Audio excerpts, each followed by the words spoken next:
Juristas, parlamentares e até o Superior Tribunal de Justiça defendem atualizar a lei de drogas. Quais são os desafios e dificuldades de hoje? Como alcançar resultados mais satisfatórios? É possível discutir mercados legais e regulação? Esses são os principais temas de hoje do Pensamento Jurídico, uma produção da Associação dos Magistrados Mineiros, a AMAGES. Para falar sobre o assunto, nós vamos conversar com a juíza Andréia Cristina de Miranda Costa, que é titular da 2ª Vara de Tóxicos da comarca de Belo Horizonte.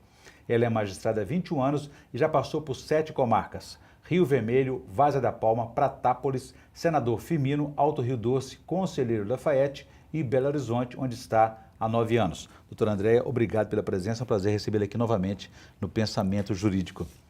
Bom, nós teremos também o quadro Pensamento Literário, em que a senhora fará indicações de leitura para os nossos telespectadores. Doutora Andréia, a questão aí das drogas, né? O STJ, o Superior Tribunal de Justiça, está estudando aí, propor uma atualização da lei de drogas e o Sistema Nacional também de Políticas Públicas sobre Drogas. Quais as dificuldades da atual lei? Busca-se respostas mais satisfatórias ou qual lei deve ser realmente atualizada? É um prazer estar sempre aqui com você. Obrigado.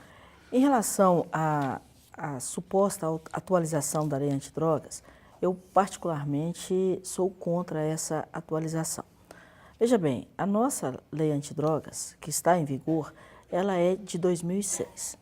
Ela, na minha ótica, preenche todos os requisitos necessários para o combate eficaz. O que estaria de errado? Na minha concepção, o que está de errado é a lei de execução penal. De maneira que o traficante hoje, ao ser condenado, vamos dar o exemplo no artigo 33, que trata especificamente do tráfico de drogas. A pena, ela oscila entre 5 a 15 anos. Um traficante, vamos dizer, primário, vai ser condenado aí em torno de 5, 6 anos. Ele não vai cumprir essa pena. Ele vai ficar no máximo um ano e alguns meses, e logo vai ser alcançado por um benefício da progressão da pena e vai ser colocado em liberdade. Nós precisamos que essa pena seja cumprida. No atual momento em que nós estamos, com os ânimos acirrados, seja por aqueles que defendem uma lei mais benevolente, seja por aqueles que defendem o encarceramento mais, eu diria, em massa, editar uma lei que está em vigor de forma satisfatória, eu penso que seria, eu diria, até em termos de um suicídio jurídico. Arriscado, né? Arriscado. E a senhora acha, a senhora tem informações a respeito disso, se os magistrados, as magistradas especializadas como a senhora vão ser consultados também na elaboração dessa atualização? Olha, infelizmente eu penso que essa situação se torna muito difícil. Normalmente eles resolvem atualizar as leis sem fazer qualquer consulta àqueles que combatem o tráfico diuturnamente. Eu penso que quando nós assustarmos, essa lei já estará em vigor. O que eles alegam é que não tem muito sentido manter o combate às drogas nos moldes como fazemos hoje. As pessoas não pararam de vender e de usar drogas. A questão, eu penso, do tráfico de drogas, ela vai um pouco mais além. É um mal que assola o mundo, por assim dizer. Não adianta nós combatermos o tráfico, nós precisamos combater a causa. Aí é uma questão de política pública, de incentivo ao trabalhador, a um trabalho honesto, a um trabalho digno. Então, eu vou dar um exemplo para você. E eu digo porque eu posso afirmar que eu conheço o tráfico de drogas em Belo Horizonte. Eu sei como funciona em vários aglomerados. O aliciamento dos menores. Então, vou te dar um exemplo prático disso. Hoje você vai em qualquer aglomerado aqui de Belo Horizonte e você vai encontrar jovens, adolescentes de 12, 13, 14 anos, sem qualquer tipo de atividade, seja ela de trabalho, de educação. E ele, hoje, no mundo, ele quer obter bens materiais, ele quer um tênis da moda, ele quer um celular novo. E a família, às vezes, não tem condições financeiras de satisfazê-lo. O apelo econômico, então, atrai... O apelo econômico, o consumismo exacerbado. E ele não consegue um trabalho. Primeiro, porque a nossa legislação não permite que o menor trabalhe. Em segundo, justamente pela ausência dessas oportunidades, ausência de uma escola em que ele possa realmente aprender. E aí o que acontece? Ele é aliciado pelo traficante. Ele diz o seguinte: olha, você vai fazer um servicinho aqui para mim, eu vou te dar um celular de última geração. E assim as coisas caminham. E ele vai começar a ter poder, ele vai começar a ser respeitado pelos, entre aspas, amigos, namoradas e tudo mais. Então ele vai ter um status. Ele vai ser primeiro o aviãozinho, depois ele vai ser o segurança do tráfico, vai andar armado, depois ele vai ser o gerente e depois o próprio traficante. Vai chefiar. Vai chefiar. Agora, então, quer dizer, essa é uma geração praticamente perdida, né, doutora Andréa? Exatamente, infelizmente. Nós não temos uma educação eficiente. Você também pode perceber pela cidade que nós não temos quadras poliesportivas utilizadas para o fim que é o esporte. Elas são utilizadas para bailes funks e outras atividades nesse sentido, mas para a sua utilização como para entretenimento do jovem, para que ele pratique um esporte, torne sua vida mais saudável e atinja os seus objetivos profissionais pelo próprio esporte. Quer dizer, o ambiente e eventos que propiciam mais ainda a proliferação das drogas. Exatamente. Né? Então, André, eu vou fazer um intervalo. Gostaria que no próximo bloco só contasse para a gente que a questão do combate ao tráfico de drogas não é somente ao traficante, principalmente as organizações criminosas. Você vai contar para a gente como que está esse enfrentamento aqui em Belo Horizonte e Minas Gerais. A gente volta em instantes.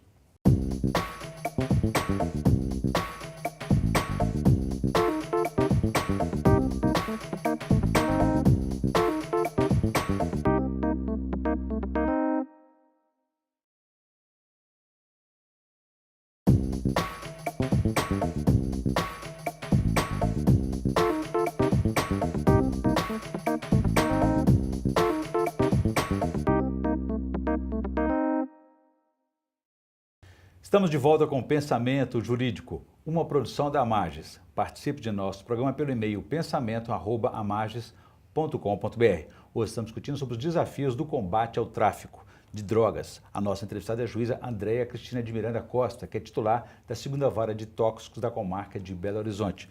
Doutora Andréa, deixei para a senhora uma questão no bloco anterior a respeito desse combate permanente aí, sistemático ao tráfico de drogas. Não importa apenas o trabalho no varejo, aí no traficante. É preciso combater também, acompanhar, monitorar as organizações criminosas. Como é que está esse enfrentamento aqui em Belo Horizonte e Minas? Você tocou num ponto nevrálgico. Não adianta só você pegar aquele traficante que está ali, como eles dizem no jargão do criminoso, na pista, vendendo o entorpecente. É preciso você atacar o ponto cirúrgico, que é a questão financeira. É preciso combater a lavagem de dinheiro, é preciso que as polícias recebam investimentos por parte do Estado para que possam estar devidamente aparelhadas e combater exatamente a questão da lavagem de dinheiro, a parte de financiamento do tráfico de drogas. Nesse período que eu estou à frente da Vara de Tóxico, efetivamente desde julho de 2014, nós não tivemos assim nenhum tipo de enfrentamento mais específico no que diz respeito ao financiamento do tráfico. Nós temos sim investigações que desmantelaram e estão desmantelando organizações criminosas. Recentemente, inclusive, uma operação bem sucedida, né? E eu destaco aqui uma operação do GAECO. GAECO é grupo? O Grupo de Combate do Crime Organizado do Ministério Público de Minas Gerais, que fez um trabalho exemplar na famosa organização criminosa que está dominando os presídios, ou tenta dominar os presídios pelo Brasil afora, mas que está sendo duramente combatida, um processo que um deles tramita no juízo da 2ª Vara de Tóxicos e foi assim, atacou os pontos principais desta organização que tenta ingressar em Minas Gerais, mas que está sendo combatida de forma exemplar. E foi uma investigação bem feita, Uma investigação bem feita. Bem sustentável. Bem sustentável, que ainda está em curso, mas que merece um destaque por parte do GAECO. Se eles serão condenados ou não, eu não posso dizer, porque nós ainda estamos na fase da instrução processual. Mas que é um trabalho exemplar, é. Como eles mesmos disseram, né, os criminosos, uma investigação cabulosa. Muito bem. Doutor André, agora, por outro lado, a gente vê outras operações, outros projetos, mudanças de leis, propostas disso, daquilo. Como é que está, por exemplo, a questão da intervenção federal no Rio de Janeiro? Trouxe os resultados esperados? Olha, eu não tenho acompanhado de perto, em razão, obviamente, da particularidade que é no estado do Rio de Janeiro. Mas a gente percebe que é preciso tomar uma atitude, foi preciso tomar essa atitude drástica de enfrentamento, mas existe uma próprio enfrentamento da sociedade, mas eu penso que a sociedade ainda não atentou para a gravidade da situação. Então, veja bem, muito se criticou, por exemplo, a situação do Exército a partir do momento em que começou a abordar pessoas na rua e fazer até mesmo o cadastramento, pedir a documentação. Pessoas começaram a se insurgir contra isso, dizendo, mas a polícia não pode fazer isso. Aí eu pergunto, por que não pode? Eu posso ser abordada na rua, o policial pode me pedir o documento, ele não está agindo com abuso de autoridade, em descompasso com a lei. Ele está nos protegendo, a nós, cidadãos de bem. É uma Então, estratégia isso é importante. inédita, mas necessária, né? É necessário. Agora, eu digo assim, não sei dos resultados do Rio de Janeiro, mas o que diziam à época, no início da intervenção, é que aquilo acabaria por expulsar os bandidos, os traficantes do Rio de Janeiro para os estados vizinhos, como Minas Gerais, por exemplo. Isso aconteceu? Eu não vislumbro dessa forma, mesmo porque as polícias em Minas Gerais, elas são, se o mineiro tem uma das coisas que o mineiro pode se orgulhar é da sua polícia, seja ela civil ou militar, e obviamente da Polícia Federal que aqui está. Mas são policiais altamente competentes, altamente responsáveis e que cumprem o mistério de forma clara e sem qualquer tipo de abuso. Os criminosos não tiveram essa oportunidade, por assim dizer, aqui nas nossas montanhas. Eles não conseguiram ingressar como pretendiam. Doutor André, agora a questão dessa discussão da atualização das leis, nós falamos há pouco aqui, é possível, é uma discussão também, de estabelecer critérios entre o que é o usuário, o que é o traficante? Eu só vou fazer uma prévia a respeito dessa questão da atualização. Eu faço parte, tenho a honra de fazer parte de um grupo que se chama Fórum Nacional de Juízes Criminais, chamado FONAJUC. Ele foi criado, veja bem, uma iniciativa dos próprios juízes com competência criminal, pelo Brasil afora, através das redes sociais, já cansados dessa impunidade, dessas aberrações que têm acontecido. Esse Fórum Nacional foi criado com os recursos de cada um de nós, juízes. Nós nos reunimos periodicamente. Em um ano nós já conseguimos 2 reuniões e avanços importantes. Então nós temos nessa questão de cumprir a lei. Deixo claro, nós não somos justiceiros, mas nós cumprimos a lei como ela deve ser cumprida. E aí eu vou fazer algumas observações quando você me falou da questão da alteração legislativa. Nós não precisamos alterar. Nós corremos o risco, veja bem, de colocar na rua bandidos perigosíssimos. O tráfico de drogas, como eu mencionei anteriormente, o artigo 33, ele traz 18 verbos, 18 tipos jurídicos que podem incidir no tráfico de drogas. Ali não se fala em quantidade, em quantificar a droga. Ela é utilizada de acordo com o artigo 42 da lei para que o juiz possa aumentar a pena. Mas ela não serve para definir o tráfico. E se nessa nova legislação incluírem essa parte, aí você já imaginou? Nós vamos conseguir pegar o traficante? De maneira alguma. Então isso será muito difícil. E nós não podemos permitir esses abusos que têm ocorrido. Por exemplo, o tráfico de drogas é um crime permanente. Essa é a definição.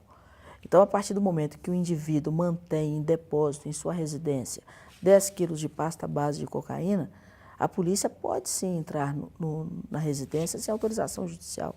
Porque a polícia pode entrar na residência do indivíduo em 2 situações, em flagrante delito ou por ordem judicial escrita. Ele não vai estar munido do mandado, que é a autorização judicial, mas estará em flagrante por conta de manter em depósito, guardar essa quantidade de droga. Então, isso é importante. E outra questão, doutor André, que eles alegam muito também é a condenação baseada apenas no depoimento de policiais. Como é que a senhora avalia isso? Eu vejo, esse é o momento do cidadão, da pessoa de bem que está nos assistindo. Ele vai me dizer, ele vai refletir qual o mundo que ele quer viver. Se é um mundo pacífico, onde as pessoas respeitam as leis, ou se é num mundo dominado pelo crime. porque o tráfico de drogas é um dos crimes mais horrendos que existe, porque ele leva a tragédia para a residência em busca do lucro fácil. Ele traz a desgraça para os lares. Você hoje não consegue condenar, emitir um decreto condenatório ou até mesmo instruir um processo se não for com base no depoimento policial, por vários motivos. Primeiro, porque é o policial que está ali investigando. Ele não vai chamar um cidadão para ouvir as interceptações telefônicas que podem levar a prender uma quadrilha de tráfico de drogas. Durante a operação, por exemplo, quando a polícia está encontrando aí vários quilos de droga dentro de uma residência, num veículo, ele não vai chamar um cidadão de bem para acompanhar aquela apreensão. Quando muito, o cidadão vai ver que foi encontrada certa quantidade de droga na residência, no carro, em poder da pessoa. Mas o que levou a polícia a chegar ali, ele não vai saber. E mesmo porque, se esse cidadão de bem prestar depoimento perante o juiz e confirmar que realmente o réu estava traficando, ele assina a sua sentença de morte. É o chamado X9, e quanto a isso, no mundo do crime, isso é imperdoável. O terceiro não tem condições de depor contra o traficante, né? E só precisa acreditar no policial que está ali na atuação. E um detalhe, nós não podemos ter uma inversão de valores como nós estamos tendo, que o policial, ele está ali, o que eu costumo dizer para os réus nas audiências, eu digo o seguinte: olha, o policial, ele sentou aqui na minha frente, ele prestou o compromisso de dizer a verdade, porque se ele mentir, ele vai responder pelo falso testemunho. Ele tem que honrar a farda que ele veste, porque senão, se ele mentir, ele vai perder a farda, vai responder por um crime e vai perder o que ele tem de mais sagrado, que é a honra. Então ele vai chegar ali e vai dizer, então eu tenho que acreditar no policial. Eu não posso balizar a palavra do réu na mesma proporção que o policial. Isso é uma completa inversão de valores. E aqui no Brasil ainda tem a questão seguinte: o réu ele pode permanecer em silêncio sem prejuízo para a sua defesa. É ponto, acabou. Ele pode mentir. Então eu escuto diariamente as histórias mais, eu diria, estranhas possíveis. Aí você vai dizer o seguinte: eu vou acreditar nesse réu? E por que eu não vou acreditar no policial? Em 4 anos à frente da vara de tóxicos aqui em Belo Horizonte, uma média de 150 audiências por mês, que é um número altíssimo, eu tive 2 casos até hoje de testemunhas civis. Uma delas está em lugar incerto e não sabido, porque se ela manifestasse, se ela aparecer em algum lugar, ela morreria. E o segundo, quando chegou em juízo, ele refugou, ele desdisse o que ele havia relatado no inquérito. Estava ameaçado também. Estava ameaçado, conforme ele confessou para um delegado da Polícia Federal e um oficial da PM. Doutor André, eu vou fazer um novo intervalo. Eu gostaria que no próximo bloco a gente volte a esse tema novamente aí. E a questão também do crescimento do tráfico internacional de drogas, porque os aeroportos, a gente vê todo dia a notícia de que os aeroportos estão na rota internacional do tráfico, sim, inclusive aqui de Confins, em Minas Gerais. A gente volta então em instantes.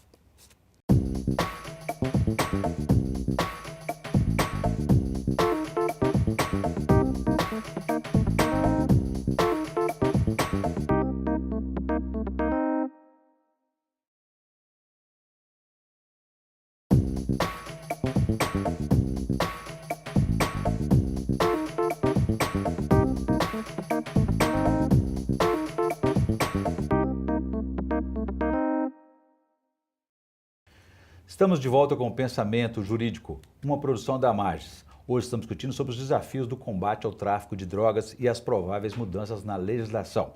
A nossa entrevistada é a juíza Andréa Cristina de Miranda Costa, que é titular da 2ª Vara de Tóxicos da Comarca de Belo Horizonte.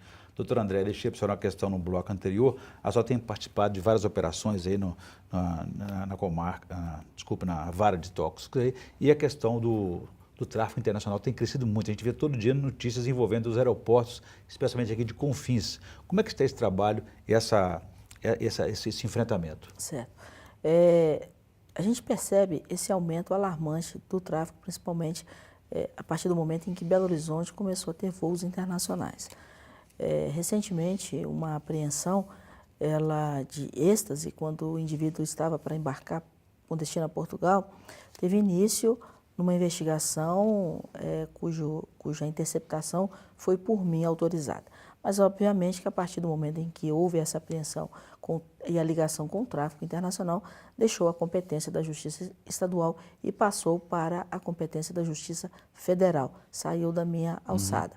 Então, no que diz respeito ao tráfico de drogas, nós temos informações sobre esse aumento, mas o combate efetivo fica aí a cargo da Justiça Federal. Agora, quais assim cada vez mais surgem diferentes tipos de drogas, até mais poderosas. Quais são as mais apreendidas? Olha, o crack continua sendo a mais apreendida, talvez até pelo custo, pelo baixo valor e o alto poder alucinógeno. Nós temos a cocaína que domina e aos poucos vão surgindo as drogas. O skunk, que é uma droga, uma maconha super poderosa, com um alto índice de THC.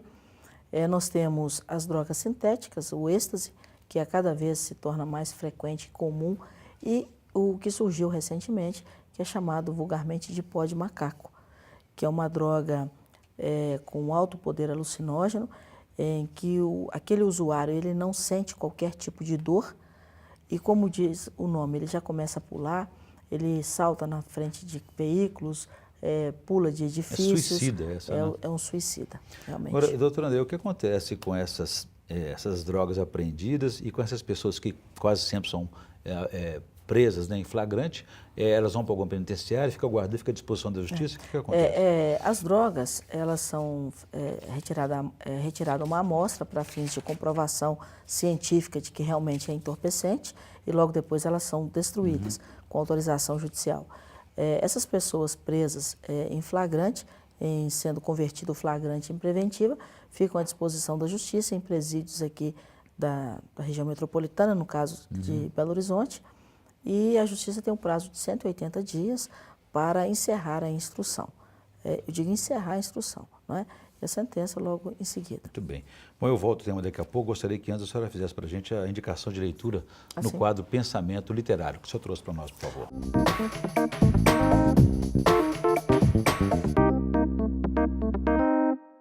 Eu tenho aqui em mãos o livro 000, do Roberto Saviano, que é uma obra, esse autor italiano, ele foi o responsável pelo livro que estudou a Gomorra. Ele trata do narcotráfico, ele relata aqui a perversidade dos narcotraficantes, inclusive dos narcotraficantes mexicanos de Sinaloa. Ele relata todo esse drama. Esse autor, inclusive, ele vive sob escolta constante dos carabinieri e ele faz um relato frio do poder do tráfico de drogas, que é um dos mais rentáveis. O dinheiro só fica atrás do petróleo. Então, eu recomendo essa leitura para que as pessoas possam compreender a gravidade do tráfico de drogas e os malefícios que ele traz à nossa sociedade. Muito bem, obrigado, boa indicação. Doutor André, só para a gente finalizar o nosso programa aqui, nesse debate sobre legalização, enfim, nós estamos numa campanha presidencial, é oportuno esse momento, essa discussão, né, que se fala também na atualização da lei de drogas. A questão sobre o argumento de uso medicinal ou não, discute-se a legalização das drogas, pega-se o exemplo do Uruguai. Como é que o senhor avalia essas experiências? Eu digo o seguinte, me aponte um país em que foi liberada a droga e encerrou-se o tráfico de drogas. Isso é uma maneira de pessoas que não têm competência para combater o tráfico de drogas, de dizer o seguinte, olha, no Brasil nós não temos mais problemas com o tráfico. Aí você faz o quê? Você legaliza. É a mesma coisa quando você não consegue combater o homicídio.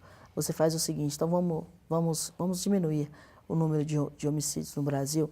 Nós só vamos considerar homicídio aquele praticado com crueldade, por exemplo. Os outros nós vamos deixar de lado, nós vamos deixar de combater.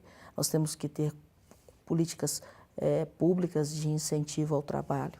Nós temos que combater realmente o tráfico de drogas, que é o crime que assola toda a sociedade. E esse é um bom momento. Você, eleitor, pense no seu candidato, veja as propostas dele, veja o que ele pensa sobre a criminalidade. Pense em qual mundo você quer viver. Um mundo em que o bandido tem vez ou que o bandido tem que ficar encarcerado? Porque hoje, no mundo de hoje, quem tem que ficar encarcerado é o cidadão de bem, que não pode sair da sua residência, porque senão ele vai ser assaltado, ele vai ser assassinado e vai ter seu filho levado para o mundo das drogas. Pense no mundo que você quer viver. Analise o candidato às suas propostas e aí faça a sua escolha. Muito bem. Bom, eu conversei aqui com a juíza Andréa Cristina de Miranda Costa, que é titular da 2ª Vara de Tóxicos da Comarca de Belo Horizonte. E discutimos aí sobre o combate ao tráfico de drogas e as propostas aí, supostas propostas de atualização da lei de drogas. Doutora Andréa, obrigado pela entrevista. Foi um prazer recebê-la aqui novamente no Pensamento Jurídico. O prazer é todo meu. Bom, obrigado. Ficamos por aqui. Se você quiser participar, escreva para pensamento@amages.com.br. Obrigado e até a próxima.